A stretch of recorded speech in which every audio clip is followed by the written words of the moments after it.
इस वीडियो में आप देखेंगे एक हॉरर फैंटेसी थ्रिलर मूवी की कहानी जो एक मास्टर के काले जादू के जाल में फंस चुके युवाओं की जिंदगी पर आधारित है। मास्टर के चंगुल में जो भी एक बार फंसता है वो ना तो किसी से प्यार कर सकता है और ना ही जिंदा लौट सकता है। तो आखिर क्या रहस्य है इस मास्टर का और क्या कभी कोई उससे बचकर जिंदा लौट पाएगा, ये सब जानने के लिए वीडियो को पूरा आखिरी तक जरूर देखें। अब कहानी शुरू करते हैं। फिल्म की शुरुआत में 1616 ईस्वी का समय दिखाया जाता है जब यूरोप के कई देशों में हुए भीषण युद्ध की वजह से लाखों लोग मारे गए और कई लोग बेघर हो गए, जिससे हर तरफ भूखमरी और महामारी फैल गई। इस भूखमरी के दौरान एक लड़का क्राबट अपने दो छोटे दोस्तों के साथ एक गांव से दूसरे गांव भीख मांगते हुए भटक रहा होता है। ठंड और बर्फबारी की वजह से ये लोग एक उजड़े हुए घर में रुकते हैं और सो जाते हैं। रात को क्राबट सपने में कुछ कौवों को देखता है और एक आदमी उससे कहता है कि कौवों के पीछे जाओ, तुम्हें खाने और रहने की जगह मिल जाएगी। सुबह उठने के बाद क्राबट अपने दोनों दोस्तों को सोता हुआ छोड़कर उस दिशा की ओर जाता है जिस तरफ कौवे उड़ रहे होते हैं। काफी देर के बाद वो कौवे एक जगह रुक जाते हैं। वो जगह काफी मनहूसियत भरी होती है और वहाँ एक आटा मिल और एक लकड़ी का मकान होता है। रात होने की वजह से क्राबट डरते हुए उस मकान के अंदर जाता है। वहाँ उसे एक काना मास्टर दिखता है। वो क्राबट से कहता है, मुझे काम करने वाले एक शिष्य की जरूरत है जो न सिर्फ मेरे इस आटा मिल में काम कर सके बल्कि मेरे बाकी के काम भी करे, पर इसके लिए तुम्हें मेरे हर आदेश का पालन करना होगा। क्राबट कहता है, ठीक है, पर आटा मिल के अलावा दूसरा कौन सा काम है? तो मास्टर कहता है, कुछ दिनों बाद तुम वो भी जान जाओगे। इसके बाद मास्टर उसे मकान के ऊपर के हिस्से में लेटने और रहने की जगह दे देता है और कहता है, अब से तुम यहाँ रह सकते हो। फिर मास्टर चला जाता है और क्राबट बिस्तर पर लेटकर सोने की कोशिश करने लगता है। तभी एक युवक उसके पास आता है। वो क्राबट से कहता है, मैं मिल का वरिष्ठ कारीगर टोंडा हूँ। फिर वो मिल में काम करने वाली बाकी कामगारों से भी क्राबट का परिचय करवाता है। सुबह उठने पर सबको खाना परोसने के बाद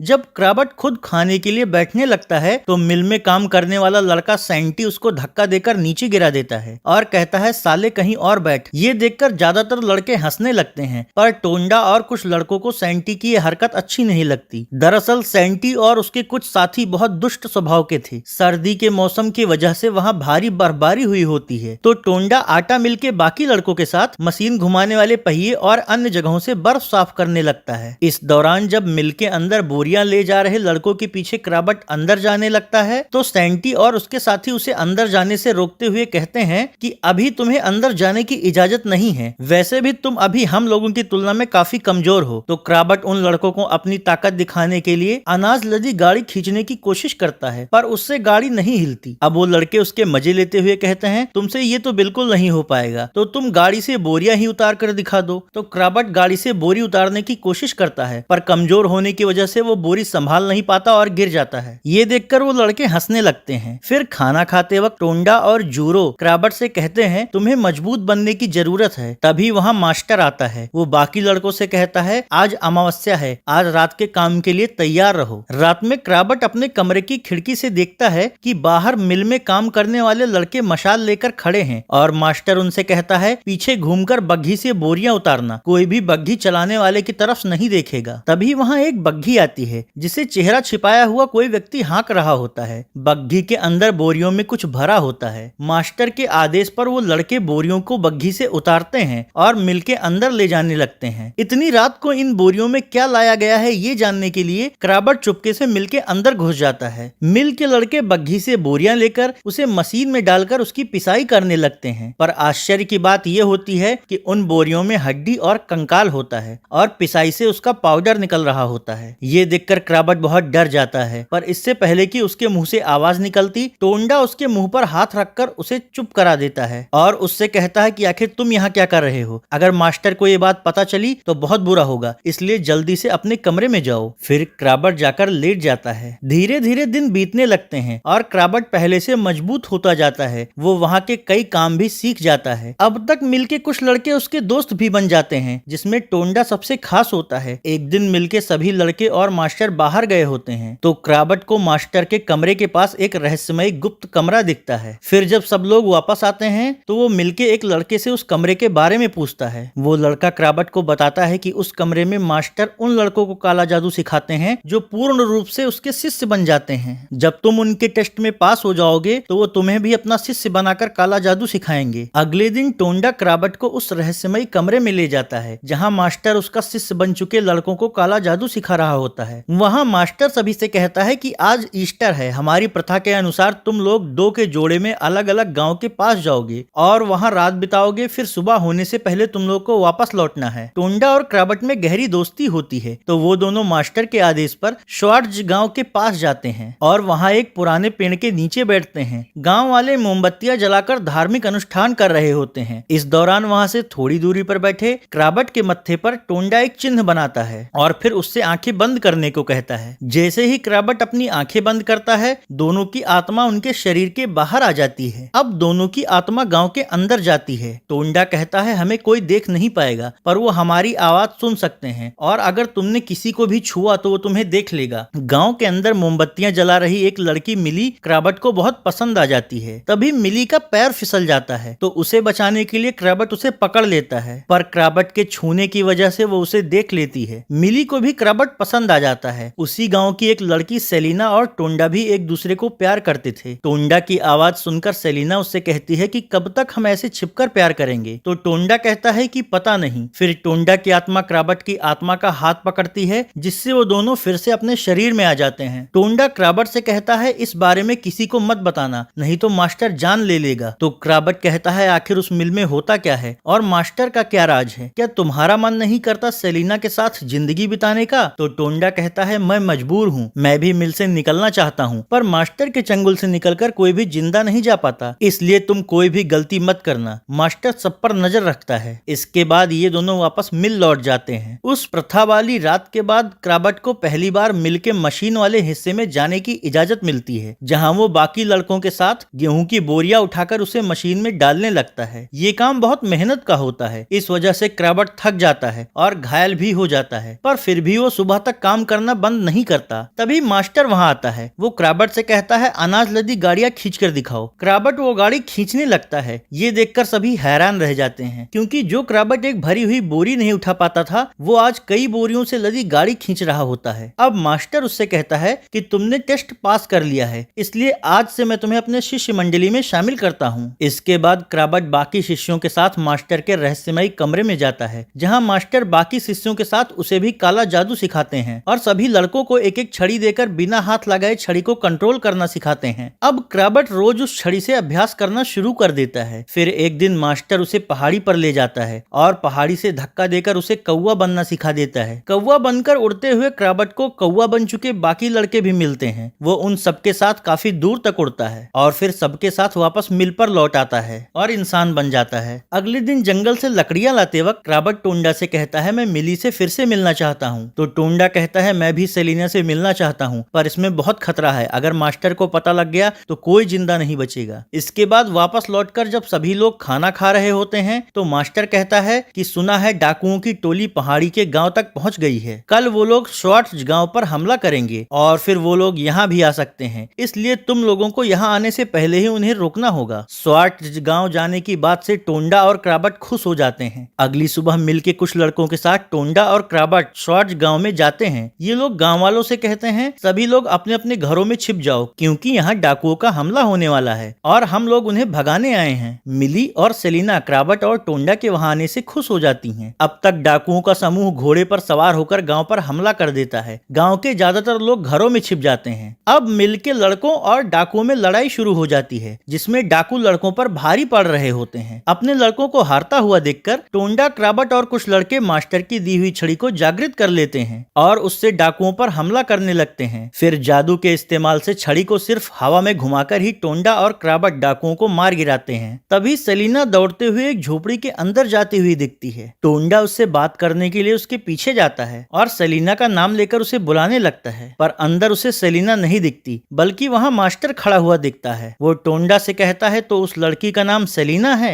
इसके बाद सभी लड़के वापस मिल लौट आते हैं पर टोंडा काफी परेशान होता है। रात में एक लड़का क्राबट से बताता है कि तुमसे पहले जो लड़का यहाँ रहता था उसे गाँव की एक लड़की से प्यार हो गया था, लेकिन मास्टर को ये बात पता चल गई। फिर अगले दिन उस लड़की की लाश पास के नाले में मिली और उसके एक दिन बाद वो लड़का भी फांसी पर लटका हुआ मिला। इसके बाद वो दोनों सो जाते हैं और अगली सुबह जब सभी नाश्ता कर रहे होते हैं तभी एक लड़का वहां कर सबसे कहता है कि पास के नाले में एक लड़की की लाश मिली है। ये सुनते ही टोंडा घबरा जाता है और भागते हुए नाले के पास जाता है। वहाँ जिस लड़की की लाश पड़ी होती है वो उसकी गर्लफ्रेंड सेलिना ही होती है। उसकी इस तरह से मौत देखकर टोंडा का दिल टूट जाता है और वो दुखी होकर रोने लगता है। रात में लेटते वक्त टोंडा क्रैबट से कहता है, अगर मैं ना रहूं तो तुम हर साल आटे की 2 बोरियां जंगल में पेड़ के जड़ के पास छिपा दिया करना ताकि गांव वाले भूखे न मरें। क्रैबट उससे पूछता है कि तुम कहाँ जाने वाले हो, तो टोंडा इस पर कोई जवाब नहीं देता और लेट जाता है। थोड़ी देर बाद क्रैबट तो सो जाता है पर टोंडा जाग रहा होता है। तभी वो रहस्यमयी बग्घी मिलके बाहर आती है। इस बार टोंडा खिड़की से बग्घी चलाने वाले का चेहरा देख लेता है। वो एक शैतान जैसा दिख रहा होता है। अब टोंडा समझ जाता है कि मास्टर शैतान का उपासक है। सुबह होने पर बूढ़ा और कमजोर हो चुका मास्टर एक बग्घी में सवार होकर कहीं चला जाता है। क्रैबट के समझ में नहीं आ रहा होता कि आखिर यहाँ हो क्या रहा है और मास्टर कहाँ गया। फिर रात होने पर क्रैबट जब सो जाता है तो टोंडा क्रैबट के पास अपना चाकू रख देता है। कुछ देर बाद जब क्रैबट की आंख खुलती है तो उसे टोंडा वहाँ नहीं दिखता, इसलिए वो टोंडा को इधर उधर ढूंढने लगता है। तभी उसे सीढ़ियों के नीचे टोंडा की लाश दिखती है जिसके आसपास उसका खून बिखरा हुआ होता है। ये देखकर क्रैबट के होश उड़ जाते हैं और वो जोर जोर से रोने लगता है। अब तक बाकी लड़के भी वहाँ आ जाते हैं। इसके बाद सभी लड़के टोंडा की लाश को ले जाकर दफनाते हैं। टोंडा के मरने के बाद क्रैबट बिल्कुल अकेला महसूस कर रहा होता है क्योंकि वही एक था जिस पर वो भरोसा कर सकता था। वो सैंटी से पूछता है कि आखिर कब्र पहले से ही क्यों खोदी गई थी, क्या सबको पता था कि कोई मरने वाला है। सैंटी इस पर कोई जवाब नहीं देता। थोड़ी देर बाद जब क्रैबट मिल पर वापस लौटता है तो देखता है कि मास्टर जवान होकर वापस आ चुका है और वो लड़कों के साथ बैठकर खाना खा रहा है और शराब पी रहा है। मास्टर को हंस हंस कर लड़कों से बात करते हुए देखकर ऐसा लगता था जैसे टोंडा की मौत से उन्हें कोई फर्क नहीं पड़ता। ये देखकर क्रैबट गुस्से से भर जाता है और उन लोगों से कहता है कि अभी हम लोग टोंडा को दफना करा रहे हैं और तुम लोग यहाँ मजे से हंसी मजाक कर रहे हो और दारू पी रहे हो। तो एक लड़का कहता है, टोंडा की जगह नया लड़का रख लिया गया है, यहाँ उसी का जश्न हो रहा है। ये सुनते ही क्रैबट एक दो लड़कों को मारने लगता है और कहता है, तुम लोग भी इस मास्टर की तरह नीच हो। फिर वो मास्टर से कहता है कि जब टोंडा मरा तो आप कहाँ थे और उसकी और उसके गर्लफ्रेंड की रहस्यमयी तरीके से मौत कैसे हुई। तो मास्टर उससे कहता है, यहाँ ये सिलसिला चलता रहता है। कुछ दिन बाद टोंडा का काम मिल के एक पुराने लड़के को सौंप दिया जाता है और वहाँ एक नया लड़का आ जाता है। एक रात मिल में कई सालों से काम करने वाला एक लड़का टॉमी क्रैबट को दुखी देखकर उससे कहता है, ये सब मास्टर का माया जाल है, वो यहाँ से किसी को भी जिंदा वापस नहीं जाने देता। जो भी उसके नियमों के खिलाफ जाता है उसकी ऐसे ही रहस्यमयी तरीके से मौत हो जाती है और फिर नए लड़कों को रख लिया जाता है। ये सिलसिला चलता रहता है। जो टोंडा और बाकी लड़कों के साथ हुआ वही यहाँ हम सबके साथ होगा। तुम्हारा मेरा सबका नंबर आएगा, क्योंकि जब तक मास्टर जिंदा है उसके चंगुल से कोई भी नहीं निकल सकता। वो जब भी बूढ़ा होने लगता है तो जवान होकर वापस आ जाता है। ये सब सुनकर क्रैबट रात को ही वहाँ से भागने के लिए बाहर निकलता है, पर मास्टर अपने काले जादू से उसे वहाँ से भागते हुए देख लेता है। क्रैबट बहुत तेजी से भाग रहा होता है ताकि वो जल्दी से जल्दी उस जगह से बहुत दूर निकल जाए, पर मास्टर अपनी काली शक्तियों का इस्तेमाल करके एक नक्शे पर उसे भागते हुए देख रहा होता है। इसलिए वो क्रैबट का दिमाग भ्रमित कर देता है, जिससे क्रैबट भागते हुए घूम फिरकर फिर से मिल पर पहुंच जाता है। अब क्रैबट समझ जाता है कि मास्टर के होते हुए यहाँ से भागना नामुमकिन है, तो वो टॉमी से कहता है, तुम सच कह रहे थे। अगले दिन जब क्रैबट जंगल में गांव वालों के लिए 2 बोरी आटा छिपा रहा होता है तो आटा ले जाने के लिए वहाँ मिली आती है। वो पूछती है, तुम मुझसे प्यार करते हो ना। क्रैबट कहता है, हाँ। मिली कहती है, मैं जानती हूँ, पर तुम टोंडा की तरह डरते हो क्योंकि मिल के जिस भी लड़के ने लड़की से प्यार किया वो मारे गए। क्रैबट कहता है, हाँ, इसीलिए मैं तुम्हें खतरे में नहीं डालना चाहता। उधर मिल में बैठे मास्टर को अपनी काली शक्तियों के जरिए ये बात पता लग जाती है कि क्रैबट चोरी से गांव वालों के लिए आटा छिपाता है और उसका भी गांव की एक लड़की से चक्कर चल रहा है। इस बात से नाराज होकर वो काले जादू से वहां बैठे बैठे ही पूरे गांव में आग लगा देता है। अगली रात जब तंत्र प्रथा के लिए क्रैबट जूरो के साथ बाहर जाता है तो देखता है कि गांव जल चुका है, जिससे वो डर जाता है और उसे लगता है कि मिली भी मारी गई। दुखी क्रैबट बहुत निराश हो जाता है, पर तभी उसे मिली दिखती है। उसे जिंदा देखकर क्रैबट उसे गले लगा लेता है। मिली उसे बताती है कि कल रात पता नहीं कैसे रहस्यमयी ढंग से आग लग गई, जिससे गांव के ज्यादातर घर जल गए और कई लोग मारे गए। सिर्फ मैं और कुछ और लोग ही जिंदा बचे हैं। तभी जूरो क्रैबट के पास आता है और कहता है इससे पहले कि मास्टर को पता चले यहाँ से जल्दी निकल चलो। क्रैबट कहता है मैं वहाँ वापस नहीं जाना चाहता। तो जूरो कहता है तुम्हें इसका अंजाम पता है। अब क्रैबट मिली से कहता है हफ्ते के अंत में मैं तुम्हें जंगल में मिलूंगा। फिर वो जूरो के साथ मिल वापस लौट जाता है। मास्टर उन दोनों को शक की निगाह से देखता है, लेकिन दोनों कमरे के अंदर चले जाते हैं। कमरे में जूरो क्रैबट से कहता है अगर मास्टर से मुक्ति पाना है तो मैं तुम्हें एक तरीका बताता हूँ। सबसे पहले तुम्हें अपनी इच्छा शक्ति को मजबूत करना होगा और अपने दिमाग को नियंत्रण में रखने का अभ्यास करना होगा ताकि मास्टर तुम्हारे दिमाग को भ्रमित न कर सके। और फिर तुम्हें मिली से कहना होगा कि वो साल के आखिरी दिन मास्टर से तुम्हें मांग ले, क्योंकि साल के आखिरी दिन अगर कोई बाहरी इंसान मास्टर से कुछ मांगता है तो मास्टर उसको वो दे देता है। ये यहाँ की प्रथा है। ये जानने के बाद हफ्ते के आखिरी दिन क्रैबट जंगल में आटे की बोरियां रखने जाता है और वहाँ मिली से मिलता है। वो मिली से कहता है कि साल के आखिरी दिन तुम्हें मास्टर से मुझे मांगना होगा, तभी मैं आजाद हो पाऊंगा और तुम्हारे साथ रह पाऊंगा। इसके बाद क्रैबट मिल वापस लौट आता है और हर दिन अपने दिमाग को नियंत्रित करने का अभ्यास करना शुरू कर देता है। इस तरह एक एक करके दिन गुजरने लगते हैं और फिर अमावस्या की रात आ जाती है। उस रात बग्घी से हड्डी की बोरियां उतारते वक्त टॉमी घायल हो जाता है, पर मास्टर को उससे कोई हमदर्दी नहीं होती क्योंकि उसकी उम्र ज्यादा हो गई थी और वो जवान लड़कों जितना काम नहीं कर पा रहा होता। अगली सुबह जब सभी लड़के उठते हैं तो देखते हैं कि टॉमी फांसी पर लटका हुआ है। ये देखकर क्रैबट समझ जाता है कि ये सब मास्टर ही कर रहा है। वो मास्टर से कहता है कि तुम हत्यारे हो, आखिर कब तक तुम ये मौत का खेल खेलोगे। तो मास्टर कहता है ये यहाँ का नियम है कि जो मेरे काम का नहीं रह जाता उसको इस दुनिया से जाना पड़ता है। यहाँ मैं चुनता हूँ कि कौन कब तक जिएगा। ये सुनकर क्रैबट मास्टर को घूरने लगता है। तो मास्टर कहता है मुझे पता है तुम्हारी गर्लफ्रेंड अभी जिंदा है और वो मुझसे तुम्हें मांगने वाली है, पर क्या तब तक वो जिंदा रहेगी। ये सुनकर क्रैबट घबरा जाता है और जूरो के पास जाता है। वो जूरो से कहता है कि आखिर मास्टर को हमारा प्लान कैसे पता चला। तो जूरो कहता है कि पता नहीं, बस तुम अपने दिमाग पर कंट्रोल रखना क्योंकि मास्टर तुम्हें भ्रमित करने की कोशिश करेगा और ध्यान रहे कि किसी भी तरह मिली मास्टर के हाथ न लगने पाए। थोड़ी देर बाद मास्टर क्रैबट को अपने कमरे में बुलाता है और उसे जूरो के खिलाफ भड़काता है, पर क्रैबट मास्टर के झांसे में नहीं आता और उन पर चाकू से हमला करने की कोशिश करता है, लेकिन मास्टर वो चाकू पकड़कर उसकी हथेली काट देता है। अब क्रैबट बिना डरे मास्टर से कहता है कि तुम्हारा खेल मेरे साथ नहीं चलेगा। इसके बाद वो वहाँ से जूरो के पास चला जाता है। आखिरकार कुछ दिनों बाद साल का आखिरी दिन आ जाता है और रात में मिली अचानक से मास्टर के पास पहुंच जाती है और उनसे कहती है कि मैं क्रैबट को प्यार करती हूँ, इसलिए मैं आपसे उसे मांगने आई हूँ। मास्टर बहुत चालाक था और वो क्रैबट को मुक्त नहीं करना चाहता था, इसलिए वो मिली को एक कमरे में ले जाता है जहाँ कई कौवे बैठे हुए होते हैं। फिर वो मिली से कहता है इनमें से कोई एक कौवा क्रैबट है, अगर तुम उसे इस रूप में पहचान लोगी तो मैं उसे आजाद कर दूंगा। तो अब मिली एक एक कौवे को ध्यान से देखती है। आखिरकार एक कौवे की गंध से वो क्रैबट को पहचान लेती, जिससे प्रथा के मुताबिक क्रैबट आजाद हो जाता है। पर तभी कौवे बने मिलके सभी लड़के मास्टर को चोंच मार मार कर घायल कर देते हैं। इसके बाद वो लड़के इंसानी रूप में आकर मास्टर को घेर लेते हैं। अब क्रैबट मास्टर से कहता है वचन के मुताबिक अब मैं आजाद हूँ और अब हम सभी लड़कों में एकता और एक दूसरे पर विश्वास है, इसलिए अब तुम हमें भ्रमित नहीं कर पाओगे। इसके बाद उनमें से एक लड़का उस श्रापित मिल में आग लगा देता है और क्रैबट और बाकी सभी लड़के मिल से बाहर निकल जाते हैं। चक्की के जल जाने और मास्टर के बूढ़े हो जाने की वजह से मास्टर की शक्ति कमजोर हो जाती है, इसलिए वो आग से बचकर बाहर नहीं निकल पाता और मिल के साथ ही जलकर राख हो जाता है, जिससे वो सभी लड़के आजाद हो जाते हैं और वहां से चले जाते हैं। इस तरह ये फैंटेसी थ्रिलर मूवी यहीं खत्म हो जाती है। अगर आपको भी ये कहानी पसंद आए तो वीडियो को लाइक और शेयर करें और चैनल को सब्सक्राइब करना ना भूलें।